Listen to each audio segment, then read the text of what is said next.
Let's go watch it in 2D. No, let's go watch it in 3D. But if we watch it in 3D, then is it worth the cost?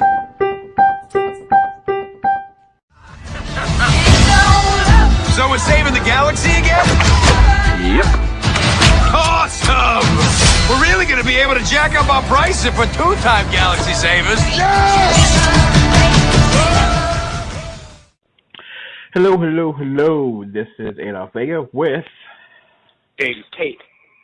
And today we are reviewing Guardians of the Galaxy Volume 2. And as always on 3D or 2D.com reviews, we'll talk about the 3D element first.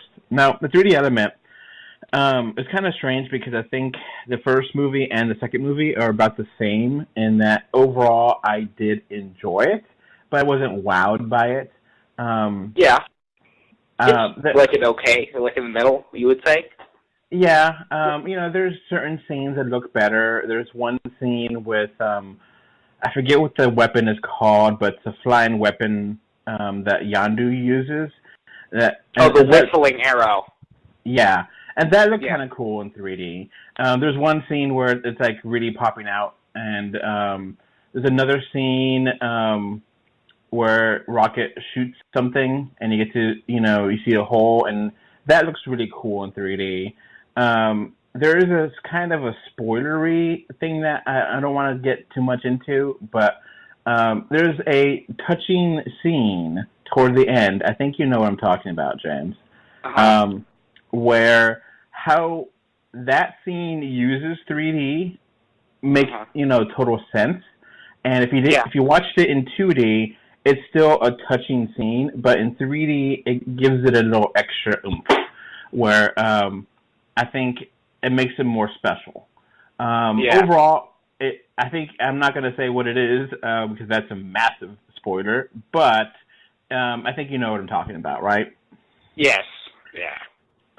So overall, I do like it. I think there wasn't any blurriness to it, or it looked sharp, it looked vivid, and it wasn't completely gimmicky either, but it wasn't completely non-there. So overall, I'll give it a good 3D. You didn't watch it in 3D, correct? No.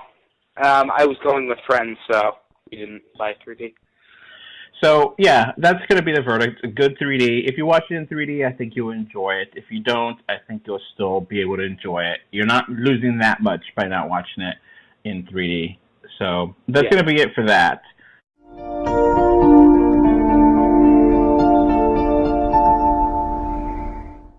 Now, on to the movie itself. So Dave. This movie, for anyone wondering about the timeline, minor spoiler, it's not even a spoiler, just this movie, as according to James Gunn, the director, this film takes place around 2 months after the first film. And, of course, because it's so cosmic in nature, the events are kind of strange to know when they connect to the actual things happening on Earth. Yeah. So it's just best to forget about that. So it makes kind of everything confusing as far as the timeline goes. That could be a problem because now you're starting to get this thing in the Marvel Cinematic Universe where films are all over the place, and making a timeline for them is getting extraordinarily difficult. So I've heard the theory, just before we get to actually talk about the film, I've heard this theory. Yeah, do you want to hear it? Yeah, sure. All right. That the first film does not take place in 2014. We think it takes place in 2014. It actually takes place in 2017 or 2016. Okay. And that we never knew up until we didn't know the time because it was in space, so it was different from Earth. We couldn't tell the time, like what date it was. So really, this film could be taking place around the time of all the other events, too. Yeah. The movies do say, they have the scene in the early, in the 80s, and then they have a scene it says 20 years later or 30 years later. So it's not like it's totally up in the air. But now we do got to kind of mention here that this is one of the first times we get to do a sequel and the original movie we reviewed. So we originally reviewed Guardians of the Galaxy, and we'll have a link in the little info box. So this is the first time I think we've done a sequel to another movie, a direct sequel, you know. Yeah. And both of us were, you know, we're not going to rehash our first movie review. I think, you know, it's not going to really be a comparison per se, because it's not really fair. I don't really think that not only is it's not really fair, but Guardians of the Galaxy Volume 2 is extraordinarily different from Guardians of the Galaxy 1. They have the same characters. They have a lot of the same chemistry between the characters, but what's different is basically everything else. There's, honestly, it's not like this is a carbon copy of the first film. There is a lot different. And some might really like the changes, some might not. It's all really a matter of opinion. I personally like the fact that it was very different, because I'm kind of one of those people that like sequels that do stuff that's new. Yeah, and before we get too much into it, this review will not have spoilers. It will be very, very limited in spoilers. We will do a review that does have spoilers. But that's the reason why we have to be so vague, you know. Yeah, so it literally is dependent on you watching the first movie. If you did not watch the first movie, you're going to be really lost. you know. I will say that that's one downside to this film. While it is a standalone film, which I will get into later, it's not a standalone film without the first film. You can't just watch this film and understand what's going on. A lot of the character interactions and the way that they talk to each other and things are explained better in the first film, or at least established. Yeah, they're established in the first one, and this builds upon it. Yeah. So if you don't know that foundation, then you're not going to really know what's going on here. So, like you said...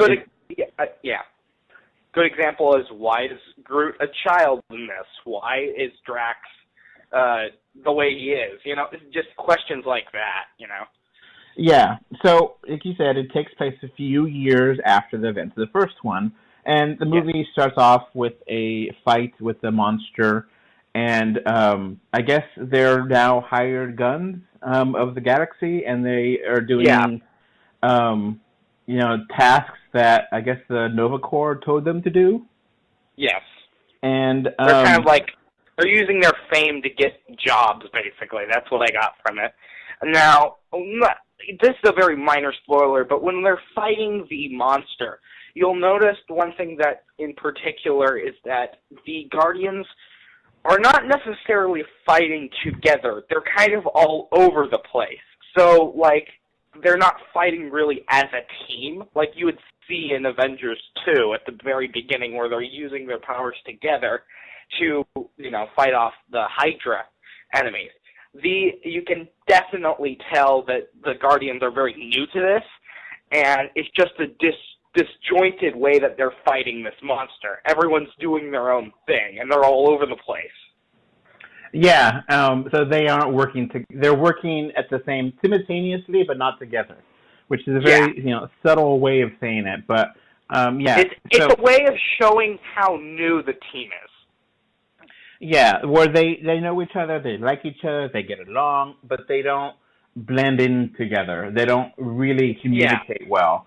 And that leads to a story event where one character does something that is questionable, and the other characters do call him out on it, and that leads to them getting in trouble, and eventually leading up to a main character's parent. Yeah. Yeah. And we kind of have like an adventure. It's kind of like Star Trek there, where you kind of know something is up, but then as the movie goes along, more things happen, and you know that original idea is not what it looks to be. And I think, you know, kind of a Star Trek kind of moral, kind of a Twilight Zone. One thing I will say though is I have to give the film credit.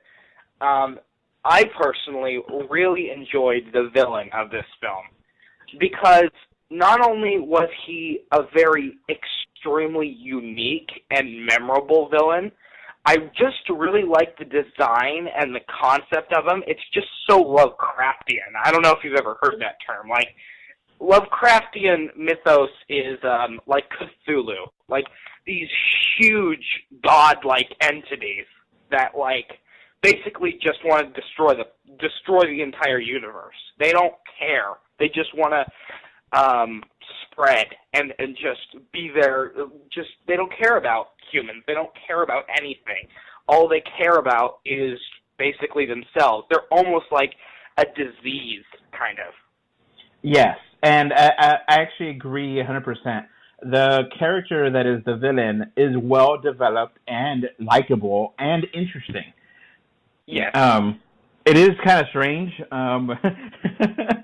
because a lot of, you know, it's out there. It's one of those things that we can't spoil because it's pretty massive. And you know what I mean by saying Lovecraftian. Okay, so let's keep going here. We have you know, other characters that are from the first one return, and the characters are split up about halfway into the movie, maybe a third way in the movie, and that split up I thought was kind of strange. Like, I don't know if that was really necessary. I understand, you know, for plot purposes it makes sense, but it just felt like they needed to do that. Like, I don't know why the other characters couldn't go with the other characters that did go, you know. Yeah, they do this film in sort of kind of, I would say the beginning of the second act where they kind of split everyone up. But I kind of like this, only for the reason that it kind of there's a special moment between a couple characters when they get split up, and I felt that was really done well.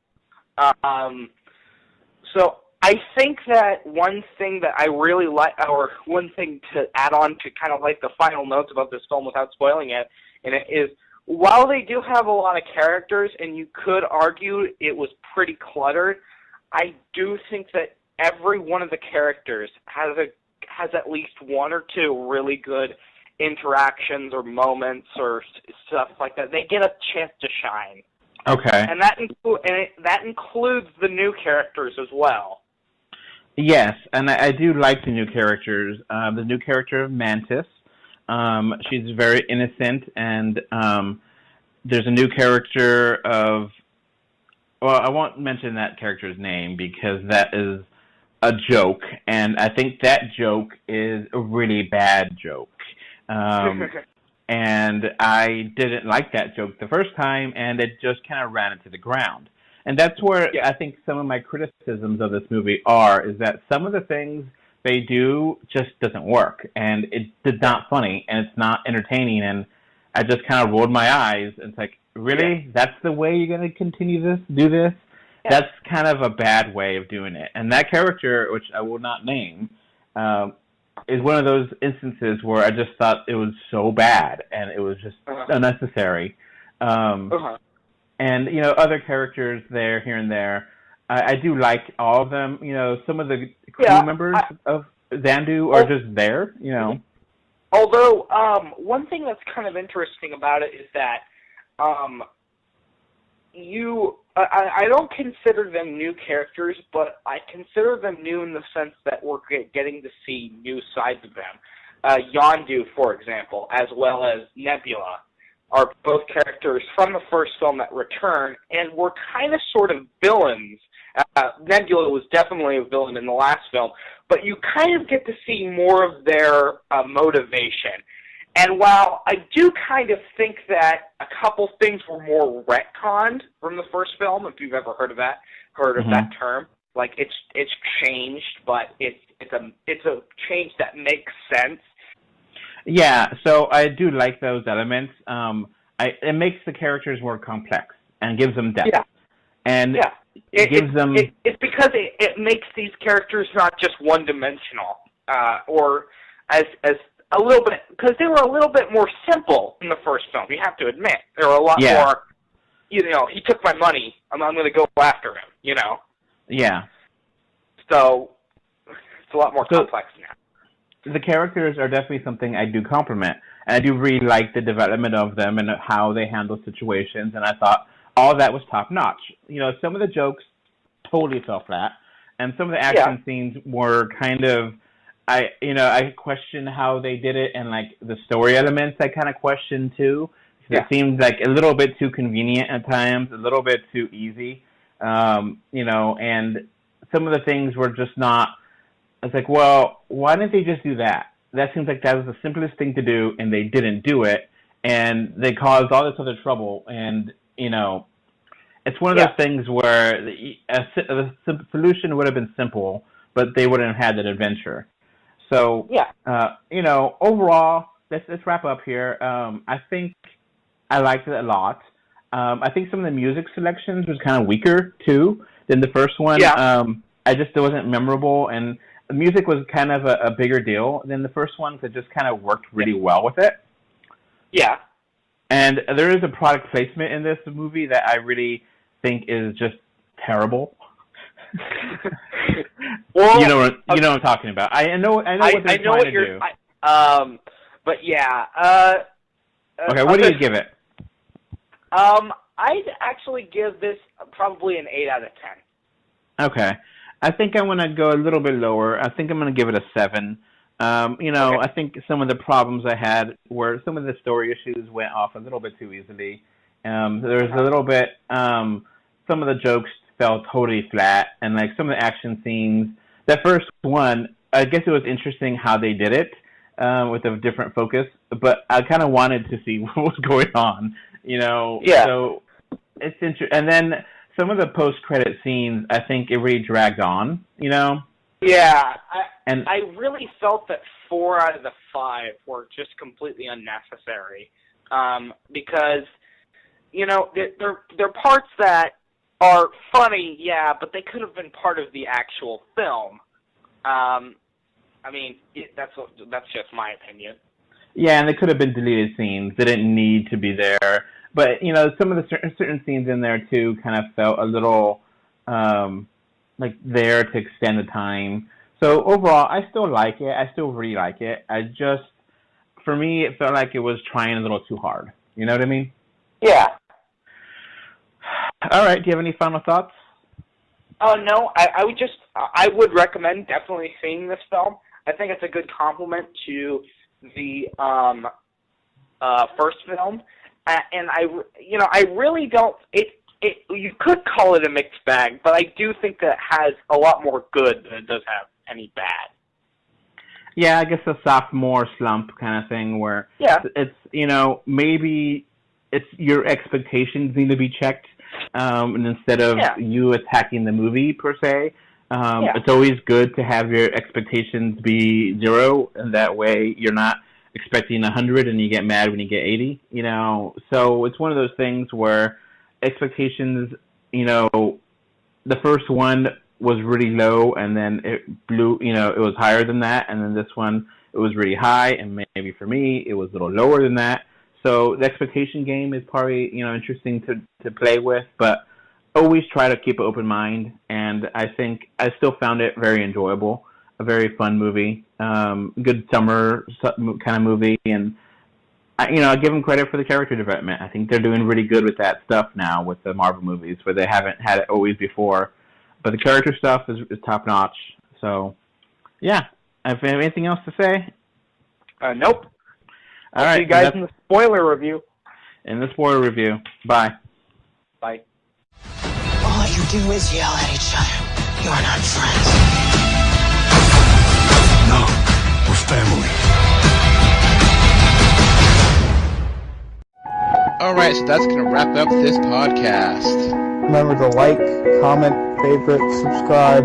love, whatever. Heart it, be something. 3D or 2D.com can be found on Facebook, Twitter, Instagram, YouTube, iTunes, Google Play, Stitcher Radio, and SoundCloud. And if you want to send us email, our email address is email3d or 2d@gmail.com. And thank you again for listening. Bye. Thanks. Bye. Bye, everyone.